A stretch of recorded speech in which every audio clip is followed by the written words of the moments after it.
abazadde mwafuna omuze ogw'okubeera ku bunkenke ng'abaana bali ewaka mukirekeraawo.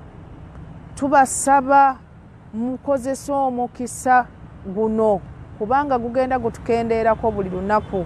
Omukisa gw'abaana b'okubeera ewaka kya bbeeyi nnyo ku mulembe guno kubanga abaana baffe olwaleero okusoma kwe balimu simanyi bakigenderere. Abaana baffe bamala ebbanga ggwanvu nga bali mu kusoma.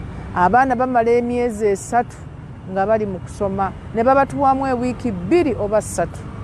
Abawanvuyizza ennyo batuwamu ennaku nga 24. So abaana bwe badde waka tubeegayiridde mubalage nti musanyuse nnyo okubalaba. Abaana mubalage nti mubadde mubamiisinga. Abaana mubeeteekereteekere mubeere nga muyina bye mubategekedde ng'abazadde baabwe. Omubaka Muhammad sallallahu alaihi wasallam yatugamba nti